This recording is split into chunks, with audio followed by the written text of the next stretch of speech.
எட்டயபுரம் அருகே சாலையை கடக்க முயன்றவர் கார் மோதி உயிரிழந்த நிலையில் உறவினர்கள் சாலை மறியல் போராட்டத்தில் ஈடுபட்டிருக்கிறார்கள். இது தொடர்பான கூடுதல் விவரங்களோடு இணைகிறார் செய்தியாளர் மகேஸ்வரன். விவரங்களை பதிவு செய்யலாம். பாலவேல் திருநெல்வேலி மானூர் பகுதியைச் சேர்ந்தவர் சந்தனமாரி. இவர் தூத்துக்குடி மாவட்டம் எட்டயபுரம் தெற்கு முத்துலாபுரத்தில் மகாலட்சுமி என்பதை திருமணம் செய்துள்ளார். கற்பனையான மகாலட்சுமிக்கு சில தினங்களுக்கு முன்பு வளைகாப்பு நடைபெற்றுள்ளது. இதற்காக சந்தனமாரி தன்னுடைய மனைவி ஊருக்கு வந்துள்ளார். இந்த நிலையில் இன்று தூத்துக்குடி மதுரை செல்லக்கூடிய நெடுஞ்சாலையில் தனது பைக்கில் அவர் அந்த சாலை கூட்டுறவு கடக்க முயன்றிருக்கார். அப்போது திருச்செந்தூரிலிருந்து புதுக்கோட்டை நோக்கி சென்ற கார் வேகமா இவருடைய பைக் மீது மோதியது.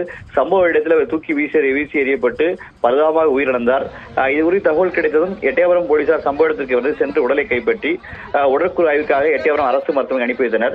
இதற்கிடையில் உயிரிழந்த சந்தனமாரியின் உறவினர்கள் மற்றும் அப்பகுதி மக்கள் தூத்துக்குடி மதுரை நெடுஞ்சாலையில் சாலை மறியல் போராட்டத்தில் ஈடுபட்டனர். இந்த பகுதியில் மேம்பாலம் இல்லை என்பதால் அடிக்கடி விபத்துகள் ஏற்பட்டு நிறைய உயிரிழப்புகள் ஏற்படுகிறது. அதனால் அந்த பகுதியில் மேம்பாலம் அமைக்க வேண்டும், வேக தடுப்புகள் வைக்க வேண்டும் என்று போராட்டம் எடுத்தனர். இதையடுத்து விளாத்திக்குளம் டிஎஸ்பி பொறுப்பு வைக்கும் ஜெகநாதன் சம்பவ இடத்துக்கு சென்று மறியல் போராட்ட மக்களுடன் பேச்சுவார்த்தை நடத்தினார். உரிய நடவடிக்கைகள் தெரிவித்திருந்து பொதுமக்கள் போராட்டத்தை கைவிட்டனர். இந்த போராட்டத்தினால் தூத்துக்குடி மதுரை நெடுஞ்சாலையில் சுமார் 40 நிமிடங்கள் போக்குவரத்து பாதிக்கப்பட்டது. இருபக்கமும் நெடுஞ்சாலையில் வாகனங்கள் அணிவித்து நின்றன. மனைவி வளைகாப்புக்கு வந்தவர் கார் மோதி உயிரிழந்த சம்பவம் அப்பகுதியில் பெரும் சோகத்தை ஏற்படுத்தியுள்ளது. பாலவேல், விவரங்களுக்கு நன்றி மகேஸ்வரன்.